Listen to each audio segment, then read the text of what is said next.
The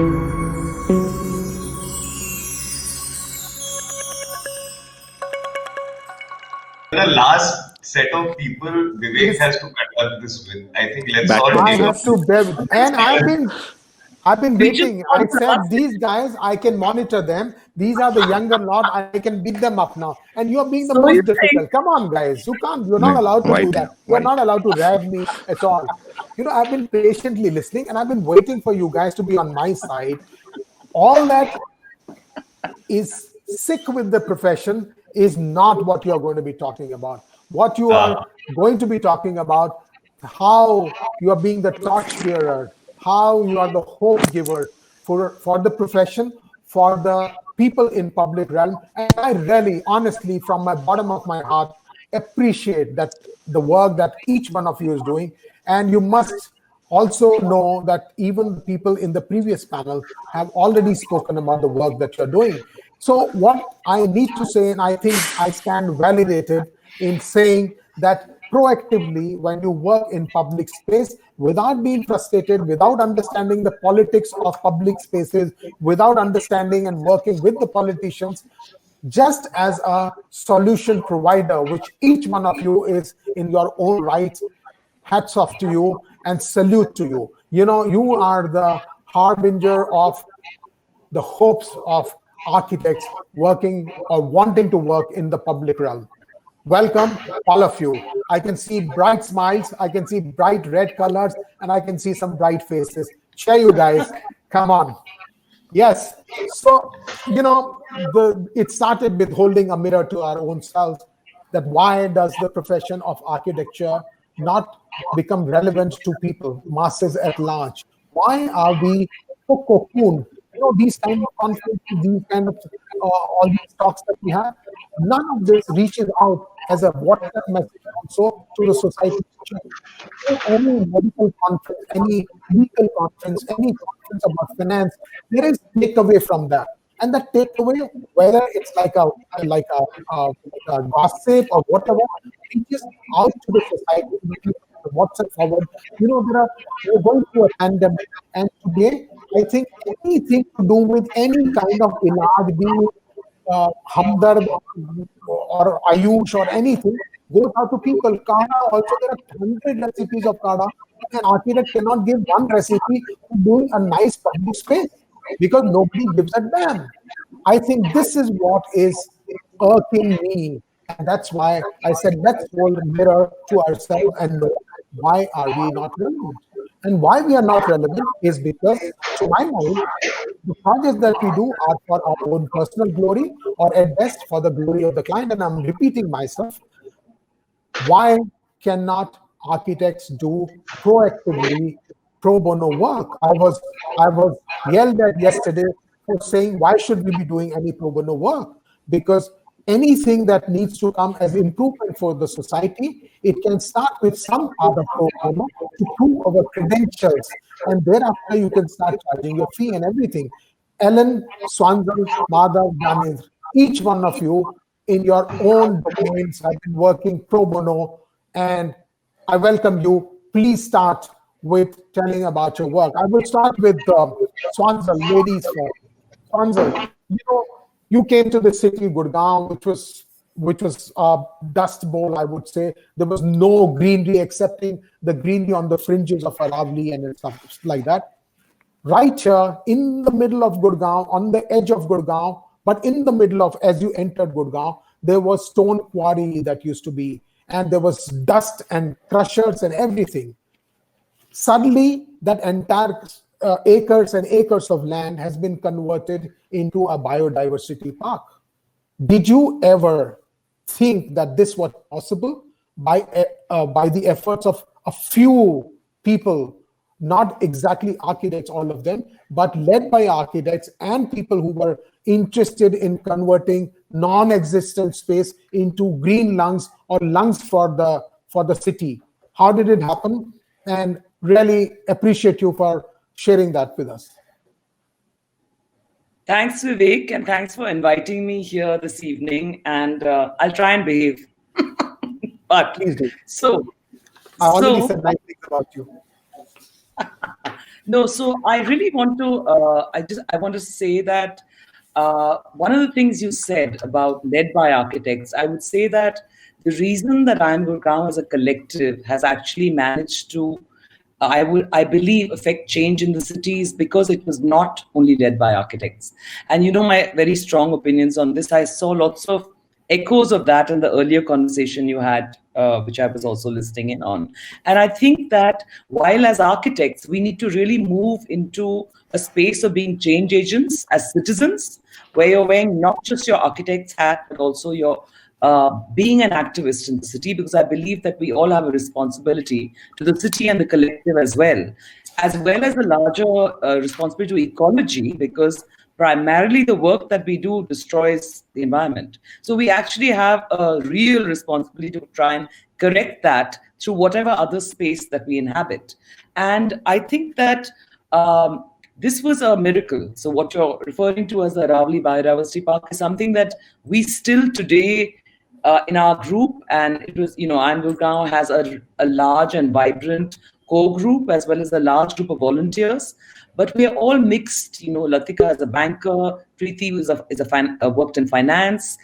We have, a really rich mix of minds, and we've had Vijay, who's been working with us as an ecologist from the start. And I think that really it has been a process of unlearning, really, and really understanding ecology in a completely different way from what we are not taught in architecture school and not taught in urban design. It's really about understanding the fact that there are so many other species that we are responsible for or should be responsible for. And I think it has been really a way of looking at a very radically different way of reviving a forest, because that's what we did. It was not from paper onto ground, but it was the ground up. And that's a complete reversal of actually how landscape design is taught, And I think that the second thing that was something that we learned is that this idea of a PPP process, where you have corporates funding, you have land from the government, and you have NGO expertise, is actually a win-win formula that can work all across the country. We've done it in 3 other projects in Gurgaon, because the other thing that doing something which is different and pro bono is that you're free of the entire tendering process and all the other stuff that kind of mires all our public projects in, I would say, complete, they never take any form that we can be proud of, right? So when you're pro bono, you're free of that process. And literally, we've been really fortunate, I would say, to have fairly enlightened administrators in Gurgaon who actually supported this process, who understood that we really had no agenda beyond actually just bringing this forest back. And after we went through the first, I think, 8 months or a year of convincing the first administrator that we really did not have an agenda, then it was actually quite seamless and smooth for a while. Of course, I think that when you work in the pro bono space, sometimes there are issues because there are other forces at work. So that's something we've been defending, we're still defending at the Aravali Biodiversity Park. I think that's very publicly known. But it's been an incredible project, because I think what it has done, and what our following projects also did after that, is that it's a game changer. The minute you have one project that has best practices, and that is proof of concept, the government can't get away with doing another project which is not meeting expectations. So literally, we have a benchmark. Yeah, you set a benchmark, and we've been fortunate that all the following projects were brought to us. We were invited to do them by the government, because they realized that there was an opportunity here to grow on the expertise we've already built. So, I have to say that, I think that there is great potential for this to happen all over the country, but we need people to come forward, get their voices heard, have good ideas, and push the government to implement these good ideas. And then we can start to see the cities that we believe we want to inhabit, but you have to take the initiative, be determined, and it took 10 years for the Aravali Biodiversity Park. So it's not something you would give up on, so quickly, but it's something that I think is doable everywhere. And, I would really hope to see many such positive stories emerging. And I think many of my co-panelists have stories to share. I know Alan is doing great work. Madhav has done some very interesting work. I'm also hoping that the previous panelists are also listening in, because it is extremely important not to be cynical about being able to find solutions.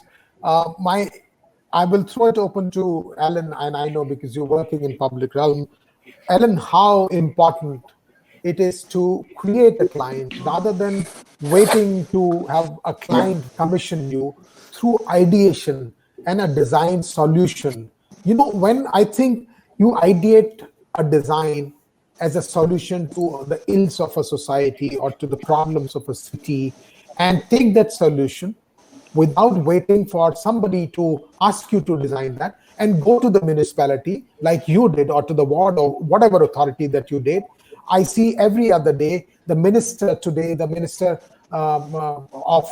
urban development in Maharashtra, who happens to be the CM's son, also engaging with you, because when you go with solutions, and I think he's coming to you to look at the solution that you are providing to the city or wanting to provide the city, I'm sure that basis the merit of that solution that you're providing, and if it is aligned to the thought and the policies of the government, he will hire you. So that pro bono work that you are trying to do initially, will get converted into something that's going to get you your professional fee. And not only that, you will be able to get the satisfaction of serving the public also. Hi Vivek, hi everyone. So I think first of all, we go to a doctor for medicine. So generally speaking, we should be the professionals handling the design work of the city. Right. Unfortunately, the government, when it's elected or whatever, this democracy thing doesn't really work, because it's nice and old-fashioned, but they're not qualified in that sense to design a city or to plan for it. What they should be doing is hiring the best of the lot, hiring the best financial guy, hiring the best administrator, hiring the best designers, and kind of getting them together and making it work. But they need that vision. So sometimes you need to give that vision. So we try to do that. It's quite simple. And another thing we think is, it's not really public space, and you don't have to think about it that way. We only think of it as private space. We think of it as a private client. We think we are the city belongs to us, because anyway, we're paying taxes and everything else, right? And it's our money that's being spent there. So it's a question of, are you going to be so stupid as to spend your money so badly? That's a question you have to ask yourself. So you see your money being spent in kind of shitty ways. Then you need to take redress and kind of change the whole approach and say, you know what? I think I would spend my money on this way. So I am my own client.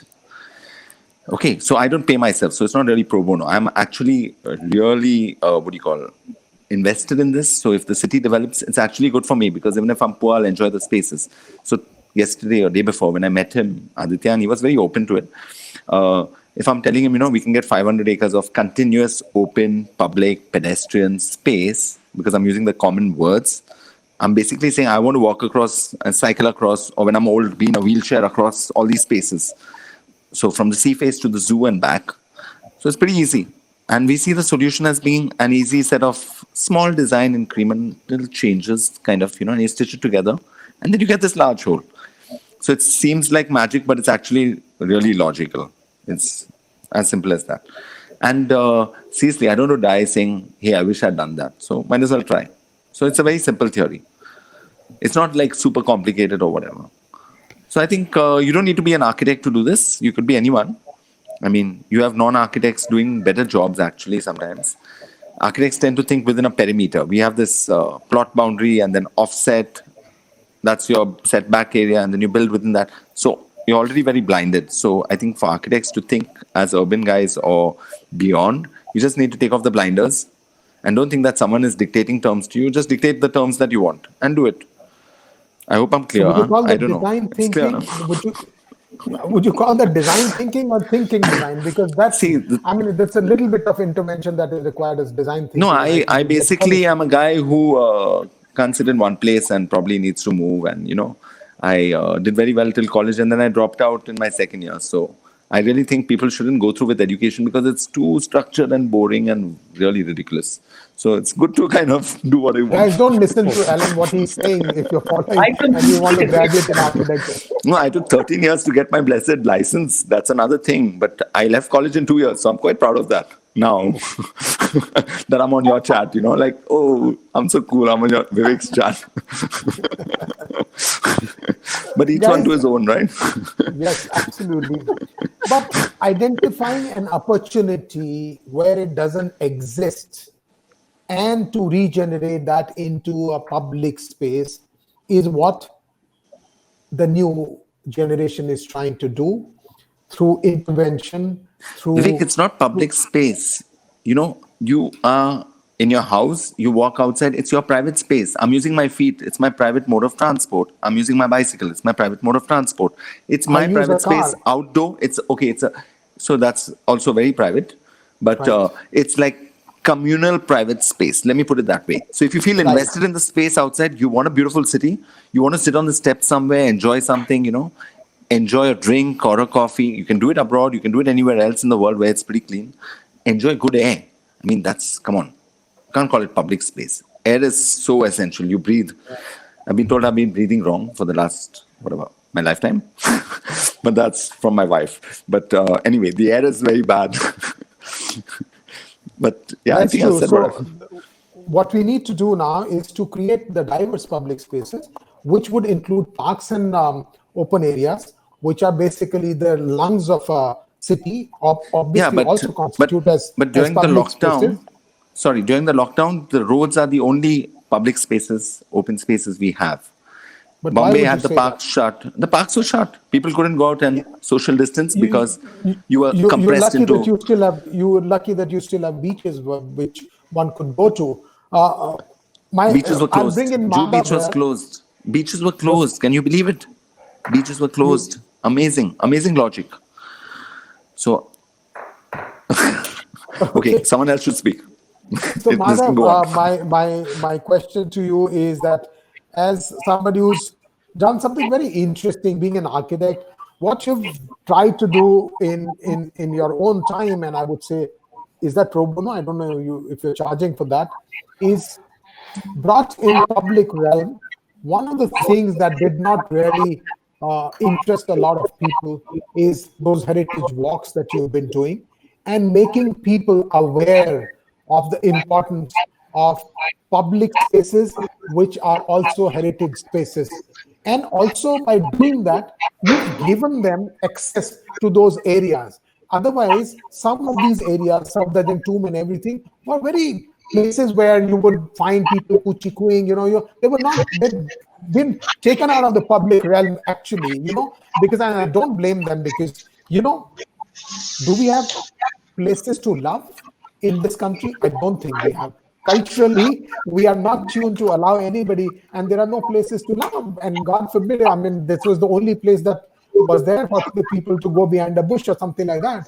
But having said that, you are one of those guys who brought a new area into public realm as places for people. What do you have to say about that? And how important was that? Thanks, Vivek. I think I attended discussion. We're Have you losing got? you. Yeah, I attended the previous discussion and I found what both Swanzal and Alan, of course. Clearly, Alan has decided to take a foray into being a barber.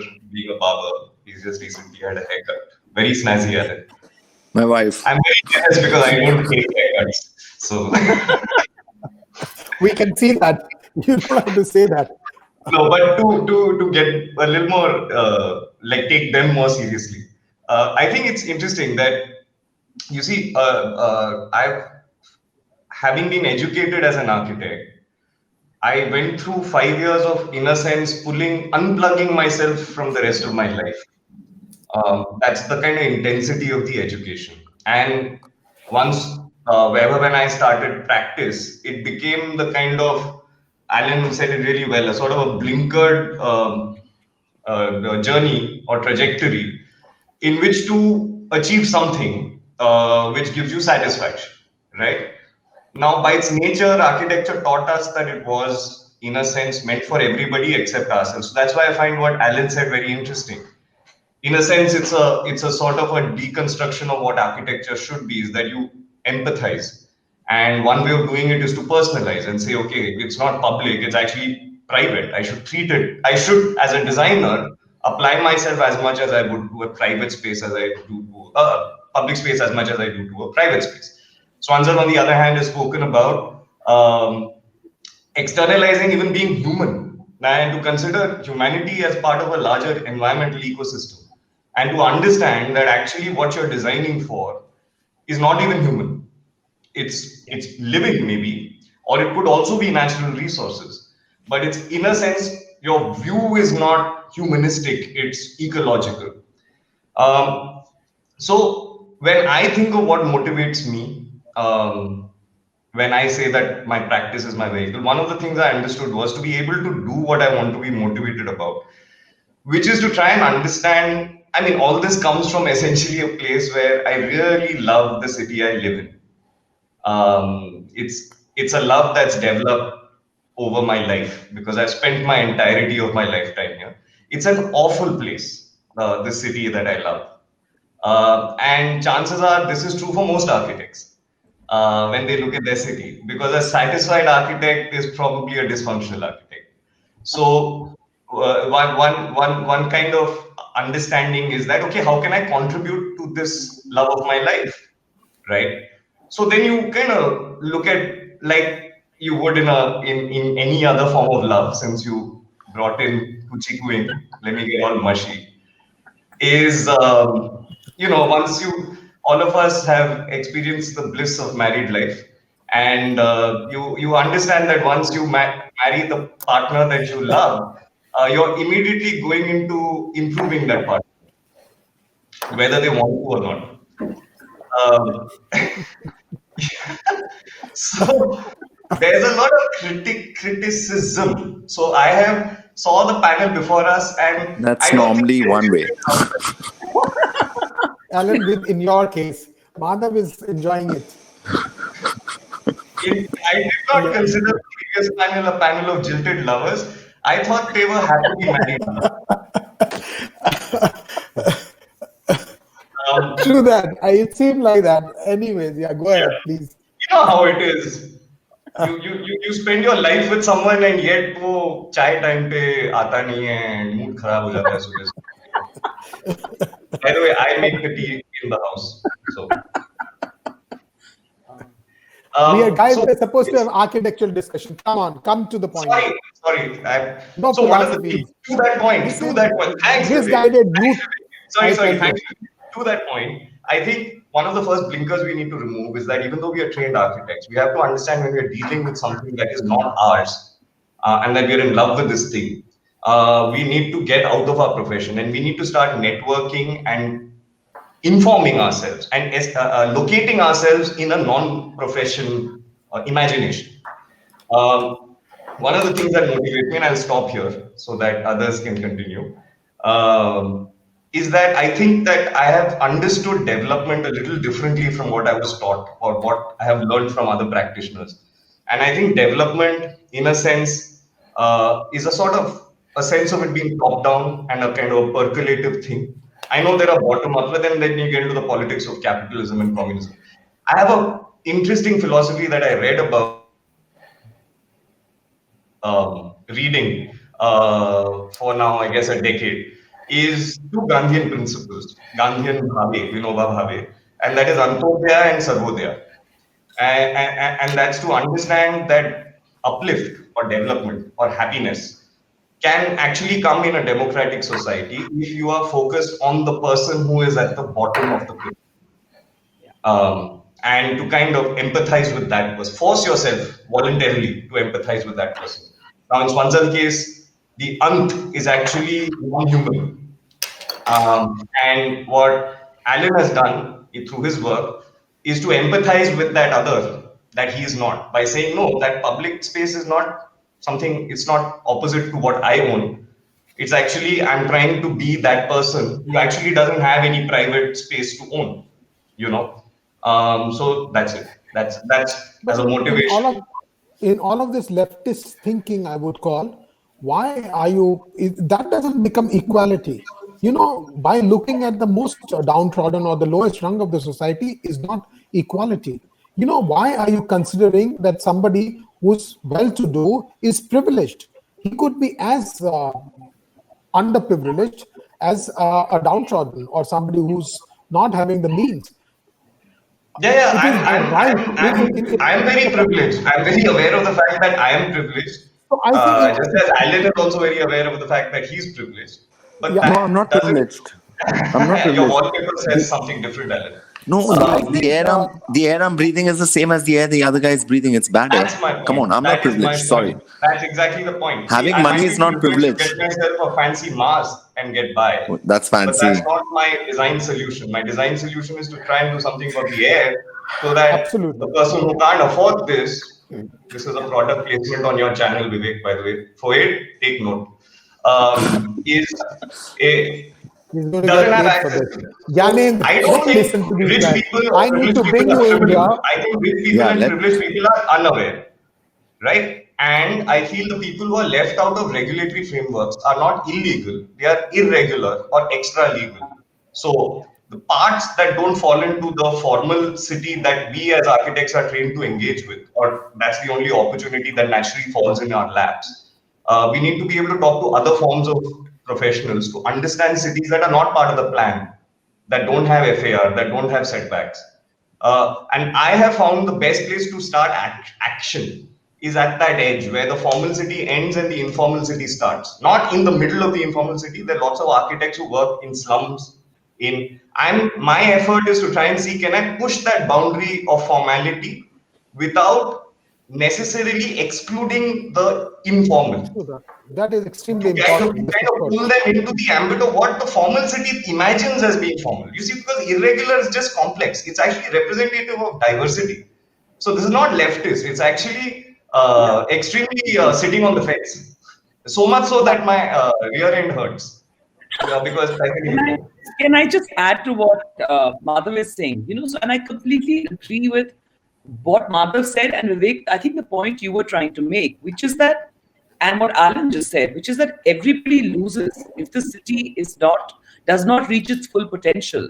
And the problem is that our cities for too long have excluded too many things that are critical to our right as citizens, whether it's the air we breathe, whether it's a sense of public space that you can actually inhabit. You cannot even walk in Gurgaon because the sidewalks don't exist. I mean, we won't even go into the infrastructure because we're not talking about that today. But the point is that even if you look at walkability, what is your basic right to walk from your house to the corner store?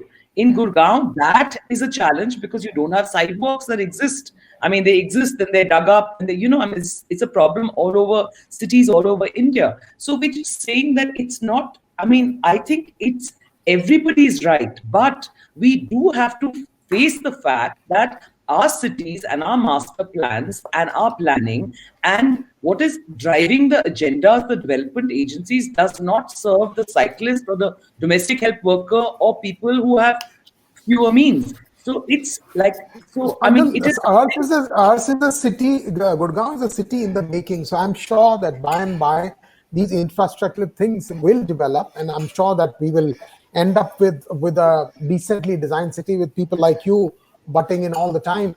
But somebody who comes from a city which has got a lot of heritage, Yanendra, what do you feel has been one of the biggest success stories of Jaipur as a city? How it has been able to preserve its cultural identity, its historic identity, and the entire character and nuances of that city.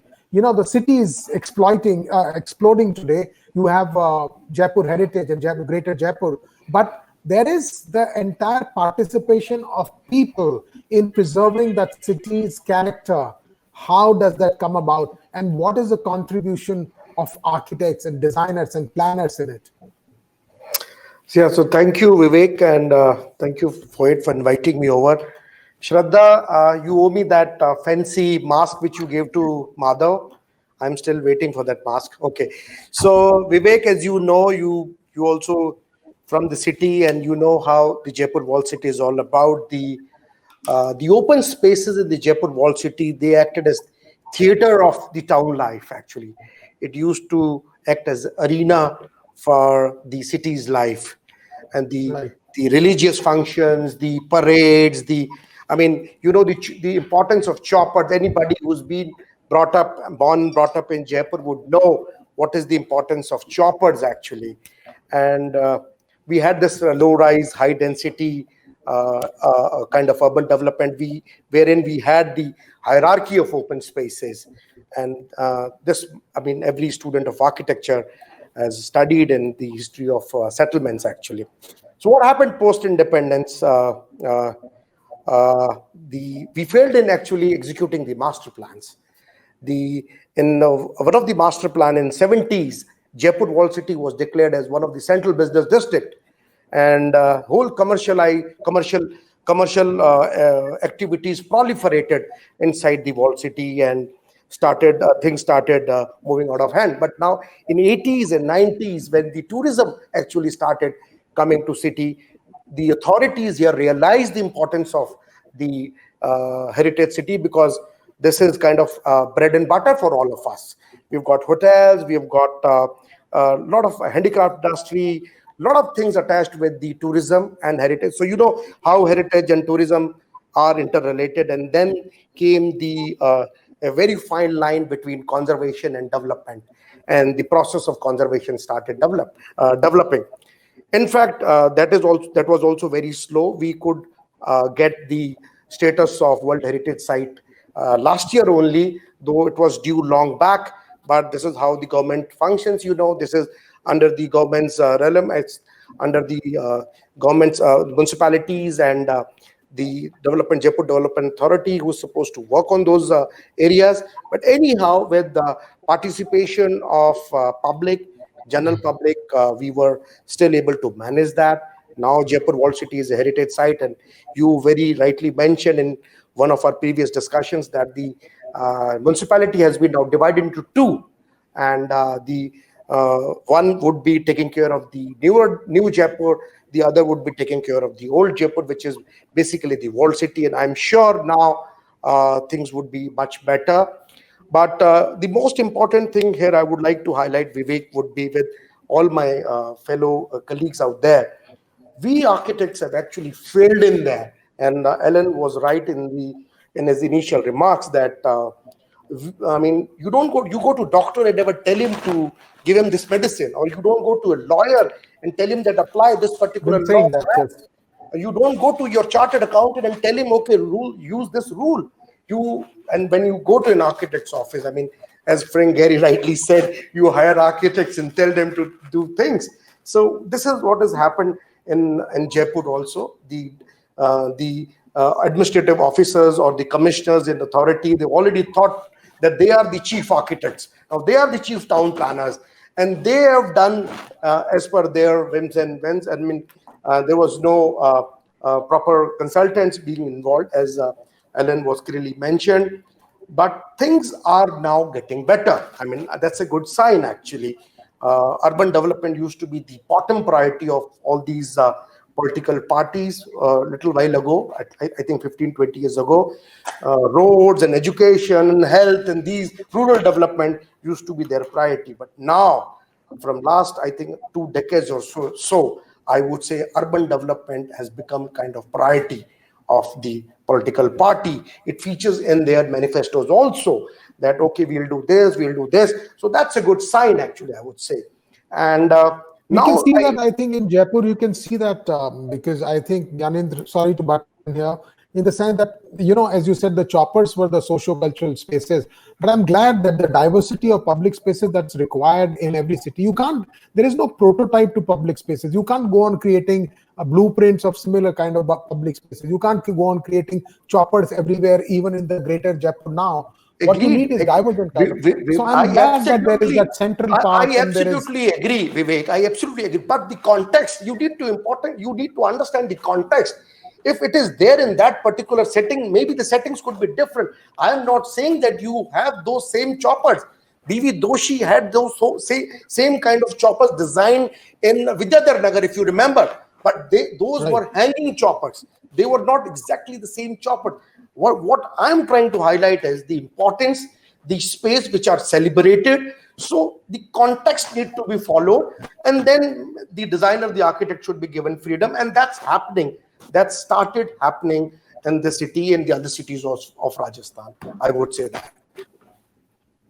That brings me to the question that what kind of divergent public spaces are required.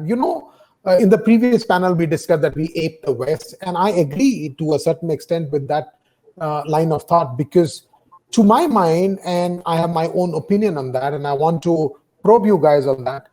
Do we actually, as a society, as Indians, as culturally, need museums? Are we tuned? Do we actually want to go to museums? To me, we are living in museums. The entire thing, every household has a museum. We are a society, we are culturally rooted. We have heritage in every part of the city, in homes and everything. Is museum a bigger requirement than a park in this country? Is museum a bigger requirement, or an art gallery is a bigger requirement Vivek. than a playground? Vivek, are you saying they're exclusive? Are you saying you can only have one of the two? I'm saying what is to be given preference. Like either have a as- bathroom or a kitchen. Don't have both. Yeah, at times I like mean, that. Yeah, if you have to No, choose it no, like that. not, yeah. not okay, I'm not just okay, saying. not okay. Yeah, You don't have so to that's choose an between a opinion, museum yeah.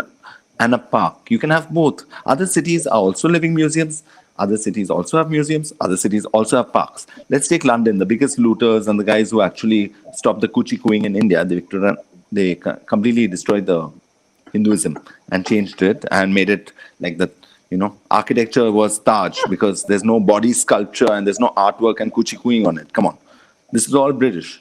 So you're looking at architecture getting changed along the way, but culture got changed along the way. Public spaces got changed along the way. Now you take away your post office, you take away your banks, you take away all the institutions that is disappearing. Take away your town hall, you take away your museum, you're left with no public architecture. You move in a car, in an isolatory box, and you're totally devoid of any space And then where you can the post actually office is exchange going to with become a people. We'll museum only be now. talking online then. We'll be talking online. yeah, so that's exactly- No, so we need don't we need museums Right. and So we need that brings parks. me- You can have a park that- on a museum. You can have both. that In brings case me you're to short the on kind space. that brings me to the kind of public space that you need to create. But I want to ask a question. Which car do you drive? You and I are meeting instead of a public space on the public space of the screen. The way so we sad, no? interact It's socially, terrible. right? But that's the fact. The way we interact socially is changing. So my question to you is, are the public spaces going to evolve as per the usage? Today, when you go to, a youngster is happier in playing on the Xbox rather than going out and playing with his friends. There could be a reason, because the city is too polluted, the city has pandemic, or whatever the reason. So going forward, will your public spaces be tuned for the need of the society? Will it have charging ports? Will it have free Wi-Fi or Wi-Fi or things like that? Be a little more tech inclusive. Is that going to be the way forward, so that we continue to be relevant? Our public spaces are relevant. What do you guys say about that? Okay, can I just say something here? Please, So I please, think yeah. that what we're seeing and what we're going to continue to see is that I think people are going to yearn to return to the natural world. I think we're already seeing it in cities, especially. I can't be more, kind of critical than a time like this when you can't travel, and then you really start examining at what does your city offer you in terms of wilderness, and we need, there's a very thin veneer of. Swanzal, sorry, I'll cut you here. You are talking about very, very, your interaction with the city. When you travel to Europe, do you go to the wilderness? No, unless you are a hiker or a trekker. Your interaction with the city outside of the hotel, or if you've gone visiting family or friends, is with the public spaces. Your picture postcard impression yes, of the the city point is, with the public We are space, not talking not with about wilderness. Vivek, No, I'm we are not. I'm talking about India. Okay, let's talk about We're India. talking about India. Let's be very contextual, right? Right. So So I'm saying what I'm trying to absolutely. say in the So context. if a friend comes, will he go to Chandni Chowk, Connaught Place, Juhu Beach, or will he go to Aravali Biodiversity, Aravali as in the jungles? So Yes. your public spaces actually are the public spaces which are in the urban domain. Anything No, outside the city, no, anyways, is a no. public space. No, I don't agree with that at all, Vivek, because that's the point. You're The right point too. is Yeah. your public space, that was a complete misnomer, because public space begins the minute you leave your home, the I door, understand right? that. And Understand everything that. else Absolutely. is all part of the public domain, including the Right. forest, including the sidewalks, including all the nalas and creeks that have been Concept abandoned. we are right now again bringing back to architectural I am. public space, which is articulated public no. space. Don't talk to me and don't say that You we were will saying- again be not giving a solution. I'm saying No. going out of town, what you see out of the train is also public space, yeah. But you No, don't but get down coming back there to your and- question, let's come back to your question, okay? Right. What are we going to see? I was trying to answer that question before you disagreed with me. So What was my that? point Let's hear is, that. point is that Yes. the way I see it, and you are free to disagree with me because we all have our own opinions. But I Right. think that people are going to want to reclaim a connection with the natural world, even in the city, while in the city. And I think that will become critical also because we are going to need the air and we're going to need the water. Without these spaces, we can forget about even living in the city. So, and this whole idea of charging pods and all of that, I think we need mobility, we need cycling trails, we need walkable trails, we need to What about end my car? Where will it go? the focus on the motor car. I mean, it's ridiculous. Our cities have stopped being designed for people. They're only designed for cars to get from one place to another, which is just the antithesis of what our traditional cities were. I mean, People are aspirational. Let me finish. People are aspirational. They want to buy a car. Why are you stopping them from buying a car? Why are you making them behave I'm like not Madhav and Alan? Listen, Vivek, we are living, currently we have AQI of some 680 or some such. You know, I mean, That's because the point is, Arali Burning. if we don't look at alternative mobility, we will no longer be able to inhabit these cities. That's the reality. Now, you want to accept it or not, that's fine. But I think our only hope is going to be if we try and reclaim whatever we can to correct the imbalance that is there across cities all over India. There is no other choice. So if we build more roads, it is the end. I'm So sorry, Vivek, I find Vivek, this completely Vivek. misfounded. 1 second, let me just finish. I find it completely misfounded because there are more cars in the United States of America than India, but it is the AQI is very, very good. Why is it so? It's not because of cars. Come on, guys. Come on, get your facts right. Vivek, Yes, here, something which is very important, I think we are missing out, everyone here. One point, we have failed in the concept of master plan. If you see any city's master plan, they hardly talk about the open spaces. They would talk about this much area is there, this many kilometers are there. And now in the new master plan, we are proposing this area as the open space, or I mean, these many, they would talk about the data. In master plan, which is generally designed or planned for 15 or 20 years. Earlier it used to be 20 years. Now they have come to 15 years. Master plans, the regional development plans or any development plans, they would not talk about the design of the public space. What we discussed last time, these celebrations in those public space.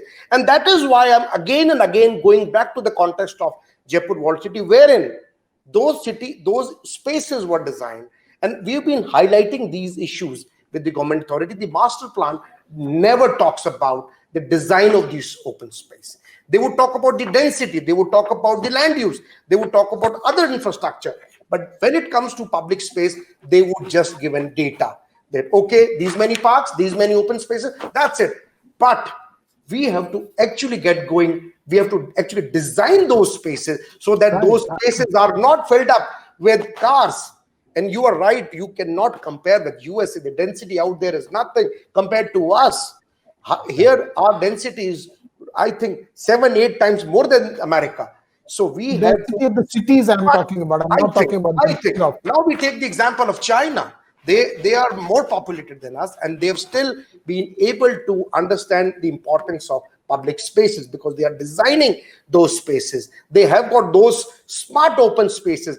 And that was the reason the smart cities concept came. But I'm very sorry to say the architects were not involved in smart city concept. I'm not complaining, but this is my, I mean, you would say don't get your frustrations out. But yes, these frustrations basically would gather the whole energy out of our fraternity, and we can still do something about it.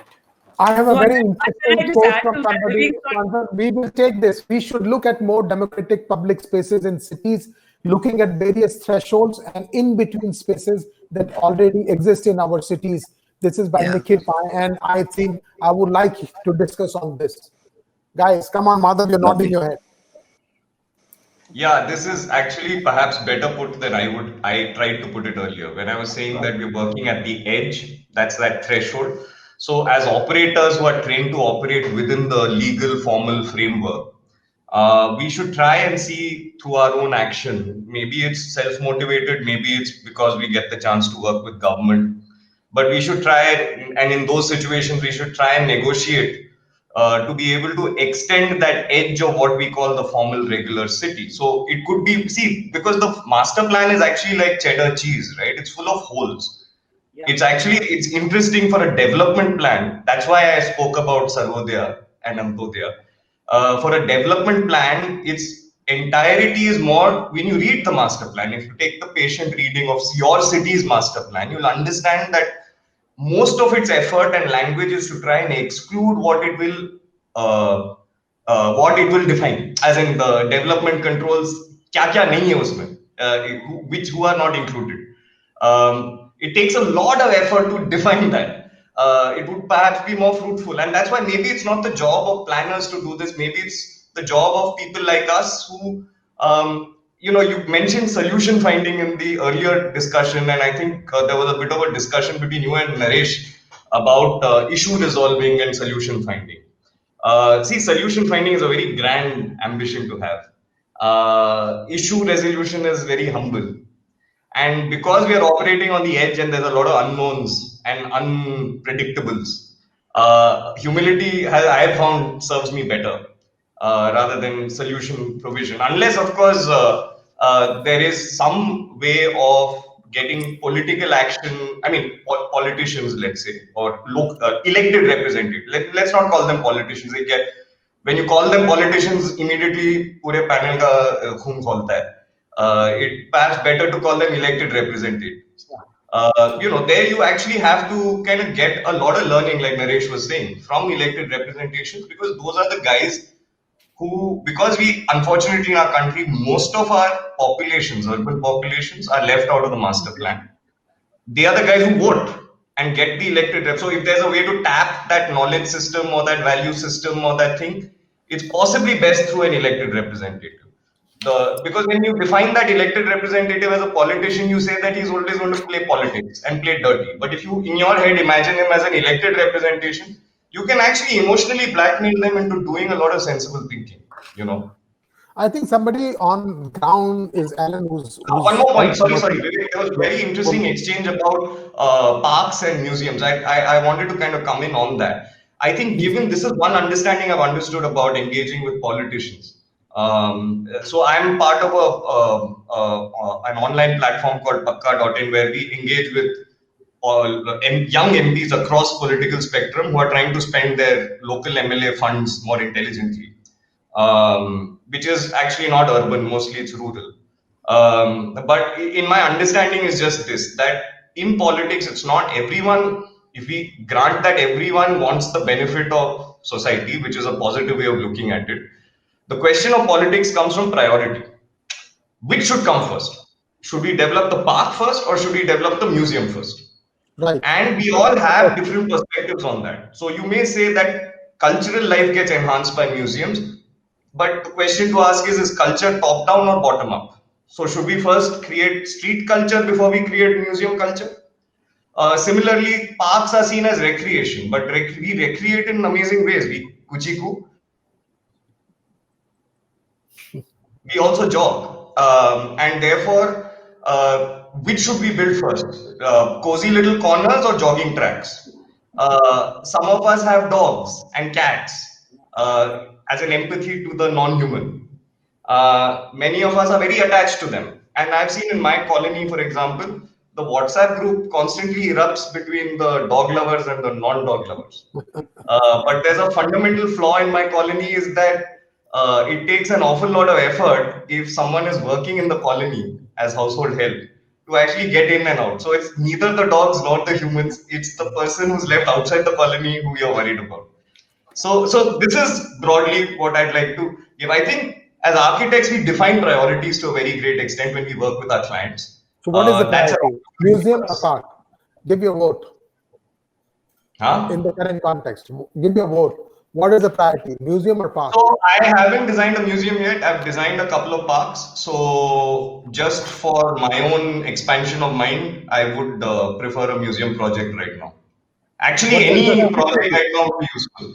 What is the city? I'm actually quite desperate. I know you are not. You're soliciting. So if I can come in, business he could Yeah. design a museum that's like a park, which can be always open. A park can be a Why don't you cultural suggest a museum. site There's- for me in New Delhi? And open. I could design a museum that's a park, which might be becoming something So, else right now. so actually, looking at this conversation, it's Saturday evening, and it's at serious talks and all. And Vivek Arnab Goswami reminded me of how he called. Yeah, he loves us all so Swanza, much. don't He wants to talk. become You're friends not with allowed us. to talk. And he's not even revealing which car he drives and what kind of air is in his tire, whether it's like, pure air or nitrogen or oxygen what. bubble around me, I mean, Pardon. we have so many unanswered questions and we're discussing small issues like museums and parks. I don't know why. Vivek, come I on, don't shed know some why light. the fuck museum, to be honest, Alan. Is it like whiskey with an E or whiskey without a Y? What are you drinking? with a whiskey with the wine. Okay, No, on a so very then serious note, yes. no. So if you go to Scotland, you'll visit a museum with a malt factory and all that stuff. Look at London and compare to Bombay. You've got 31 square meters open there. You've got Hyde Park in the center, Kensington Gardens in the center. You've got museums. You've got everything over there, and it's and better air quality and more cars. It's better than Bombay. Period. Something's wrong, right? We're doing something wrong. So what's Look wrong? at it. Correct it. There's a lot that's What's wrong. wrong? So Vivek, here I would like to intervene, and I think now the cities in India have actually reached a stage where we actually need a urban regeneration. Absolutely. And you guys agree or not, we have reached that stage, and the urban regeneration is required only for public spaces. The quality of public spaces now are 100%. there, and not for improving on the building or the architecture side. I mean, now urban regeneration plans need to be carried out by the development authorities and architects. Architects, we have a greater role to play in there.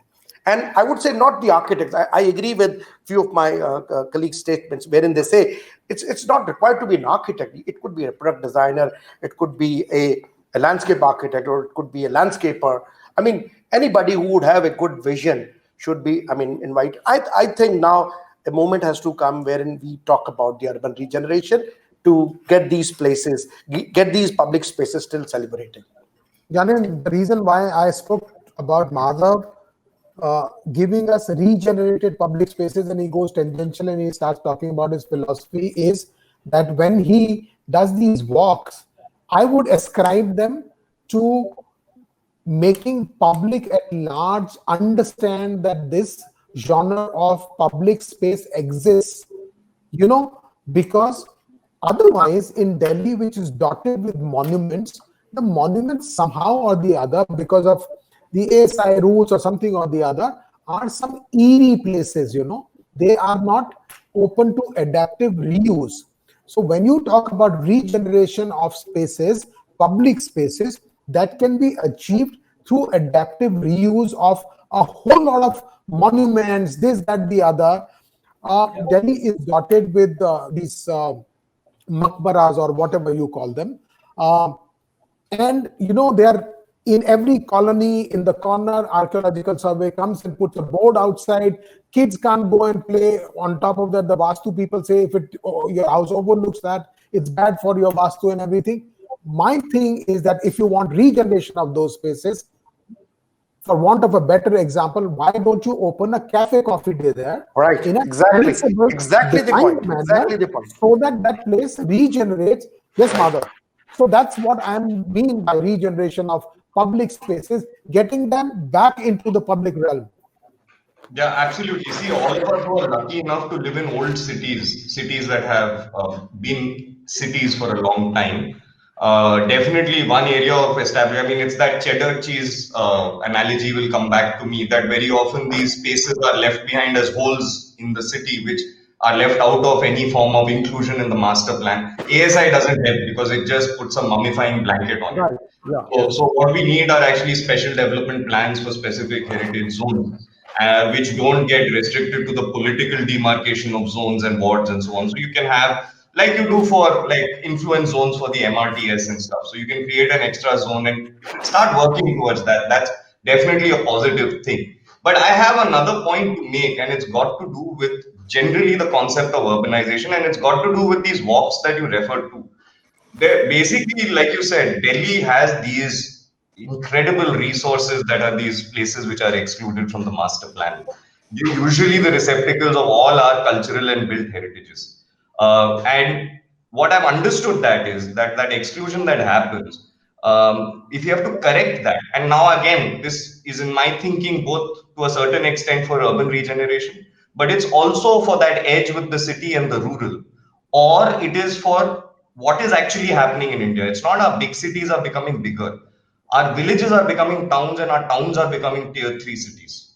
So when we are operating in those areas as people who may be architects in small towns or big towns in large villages and so on and so forth, one of the things that I have understood this phenomenon as is not urbanization. It's actually, to my mind, a form of de-ruralization. And because it is de-ruralization, it's more traumatic than development because you're correcting something that you perceive as a problem in the system. So all these urban villages, whether in Bombay or in Delhi, they're actually essentially left in their vestiges of rurality that existed. And the political question is, should we urbanize them or should we de-ruralize them? Madhav, this whole concept I find very romantic. This is romanticism, and we are trying to not sound very. It's aspirational thing in this country. No, but it's very aspirational. We miss the point that it is aspirational. Somebody who has a kacha ghar wants a pakka ghar. Somebody who has a bicycle wants a two-wheeler. Somebody who has a two-wheeler wants a car. Why do we play God? Why do we tell them? So architecture does not have to be prescriptive. It can be suggestive. Then we can start operating in those spaces because that is the budget limit that someone who's wanting to build a kacha house to a pakka house will be willing to spend for something that's not actually a brick. This prescriptive role of an architect is the reason why we absolutely do not get. I'm actually arguing for being more descriptive and less prescriptive. Description is more romantic than prescription. Prescriptions are cold and usually come at the word I would like.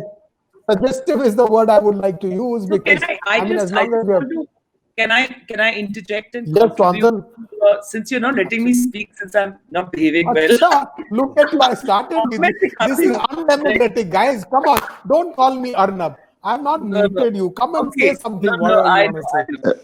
I agree with what Gyanendra is saying about. You're much easier on the eyes, Vivek. But, sorry? Compared to Arnab, Vivek is much easier on the eyes and the ears, actually. Thank God for that. So I was just saying that there are two, three connected comments to what was just said, like what Madhav was talking about de-ruralization of the urban villages. I think there's a deeper problem with what Gyanendra referred to also as the master plan. The master plan has failed. All over the world, nobody's looking at a master plan anymore. And you're looking at far more pointed area development plans which respond with greater speed to the way the city's changing. So we are looking at some 5-year dinosaur where by the time you reach those 5 years, the reality is something completely different. Yes, so we are still following something which is completely... it doesn't make any sense. So, we need to figure out how to fix that. But getting back to regeneration, the point is that when we look at regeneration, we're not just looking at regenerating public spaces into democratic spaces, but the entire layering of what the master plan has actually created as our modern cities. It took the institutions, which was the vibrancy and the energy and what generated public activity out of the city fabric and put it into institutional zones, which was the first mistake.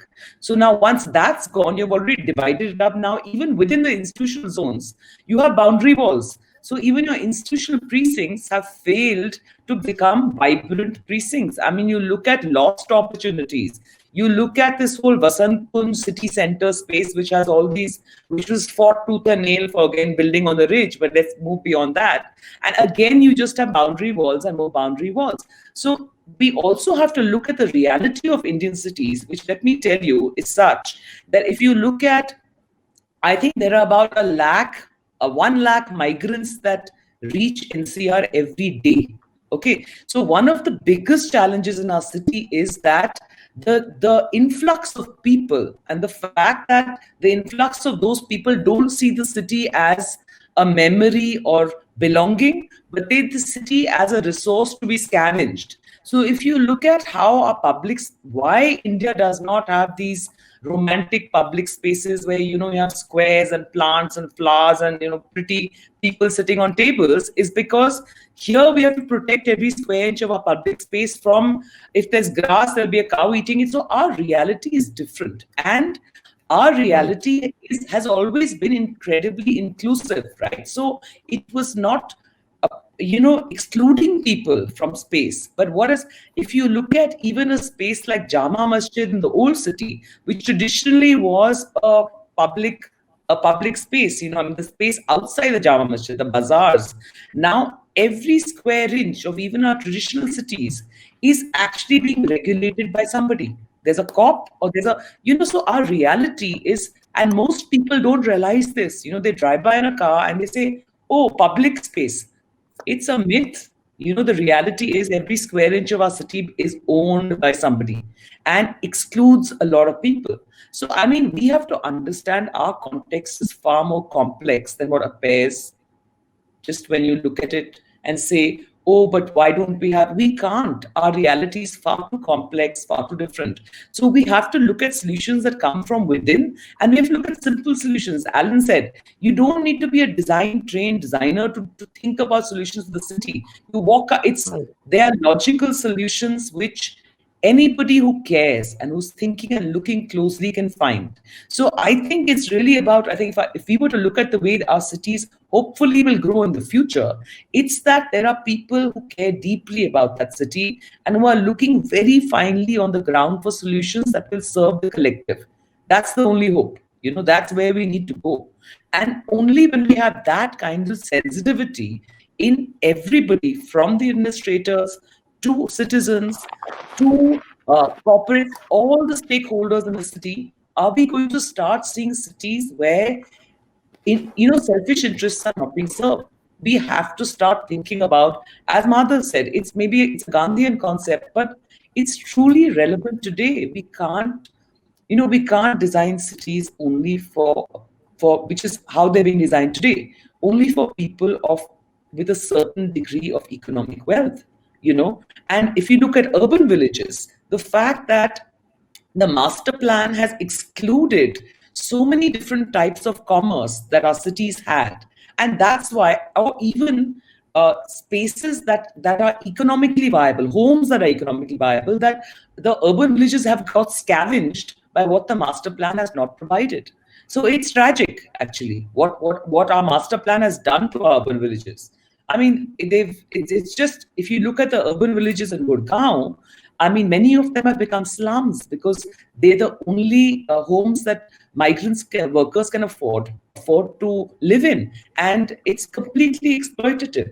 So it's there's a lot in India that doesn't meet the eye, and we have to understand the context very deeply before we find a solution. And we cannot look at Europe or America or the US. Those are examples that are doomed to fail because it makes no sense. We are very different people, very different culture, and very different place. There's a slow clap coming your way, Sansal. Very, very well articulated, extremely well said. Slow clap for you. That's completely, yeah, I agree with you completely. I think you put it a little more, this leftist point of view, you've said it a little more. May I? Yeah, absolutely. Okay, so I think these guys are all leftists. I'm not. I'm a capitalist. Okay, I just look at it very simply. If you're in a car and your car goes over a pothole, you're going to grumble about the road, right? Right. It's not a good My road. right. You want a good road. You want a good drive. I want a good drive. But my 15 square meters of space, 150 square feet, it's about 1.5 cars parking spaces. Is the size of an SRA, like a slum redevelopment legislated housing for that's right. 4 or bigger families. So 1.5 car parking spaces. Now, if I have the right to have a car on the road and park it on the road for free, in most cases, don't I have the right to walk in my fancy shoes on a fancy pavement? And don't I have the right to cycle and park my fancy cycle in a fancy parking spot? And I'm not the only fancy guy. We're sharing the city with 21 million fancy people. So it's not a leftist ideology. I think I just need that kind of convenience in my life, in my lifetime. And that's my lifestyle. Because pandemic and all, I'm not going to travel to Europe to cycle or to visit a museum. Hey, Vivek, 2 museums together. No, we're not going to do that. Might as well have it here. It may be a car museum, but we'll have it here. Why not? Because I'd like to see it. I'd like to see different cars. I'd like to see the history of this. We don't have a single museum built in Bombay post-independence. And I feel robbed. Nothing There's a else. car I mean, the museum in British robbed Gurgaon. us. There is in Gurgaon, luckily, right from a camera What's museum that? to car museum. Your to vehicle garage, museum. Vivek? Your garage is No, a no, museum? we have a proper car museum here, by the way. By the way, we have a proper car museum there. Just to, I mean, I understand what you're saying, Alan, but So there is no, it's a demography. very simple thing. Think very selfishly. I'm thinking selfishly. I'm not thinking about the I'm poor thinking guy. I'm not thinking about other selfishly. people that Vivek, you and I, we don't think about. These guys are all like leftists and all. They So think if about we- trees and plants and animals. We don't care about them, right? But it's okay. In terms of equality of right, what I mean, Alan, is when equality of right does not mean thinking only for the what is that word for the most underprivileged person. No, forget the Thinking by privileges. Forget right the is economic right. also- Think thinking ergonomics. by Think right time is savers. also- I don't know. Okay, We have new ergonomics forts. We have means- time savers. Ergonomics means No, think about it simply. Think about body. Jaipur is designed for human beings. Delhi has been designed for human beings. You can have 30 people, and in 100 square feet, 50 square feet, you can have one car. So there is a Exactly, difference. but think in the about same it. space, you are accommodating 30 pedestrians. Who are we building as much for? as Are we one building car. for the car or are we building for human beings? We're Even the building car for is built for a everybody. human being. No, If the we car are was too building big for and you couldn't everybody. hold the steering wheel, you know those rich guys with fat tummies who can't even get into a Ferrari after they worked so hard, got the money, bought the Ferrari. I feel sorry for them. Forget the fact that the road is so bad that it hits from below or that they don't have the kind of fuel that they require. It's so bad. And the color red doesn't go with the clothes because they wear wrong clothes. They don't even have a sense of design. So it's pathetic when I see that lifestyle. You know, that Delhi doesn't even fit with the steering wheel. And then they have an engine there. They don't even get a 4-seater. So I'm just saying, if we have the money, we must have a great lifestyle. And we don't. Yes, absolutely. And for don't. that, we need good public spaces. And I think that is what Public our, spaces is like kind of our- your topic of the day, but mine is private spaces. Sorry. All right. I I'd like take some that trees. point. I'd like some flowers. I love animals. I like it personally. You may not like it. So then you don't have to I see agree those with you, spaces. yeah. But Yeah, it's Madhav like, is you know, saying whether, something. yeah. So I just Alan's analogy reminded me of an interesting anecdote which I read up on when I was researching what the reasons, because I'm a cyclist, like you know, what the reasons of success and failure of the BRT were. I mean, what failure because it stopped, but like what motivated. But then I also looked at the Ahmedabad model, and so I'm just trying to see what makes BRT work, so what doesn't. And I came across this court case that was filed by a few folks in Greater Kailash, which lies in the middle of the BRT. And it was a court case filed against the Delhi DTTC, which ran the BRT. And the petition was basically arguing that these people, one specific gentleman I remember was mentioned, his prayer was that, you see, he owned a large company and he gave a lot of people a lot of employment. So, in a sense, his economic contribution, he considered his economic contribution to be of a value enough that his speed of getting to his place of work should have been prioritized over the number of people who were actually seeing throughput on the buses and cycles.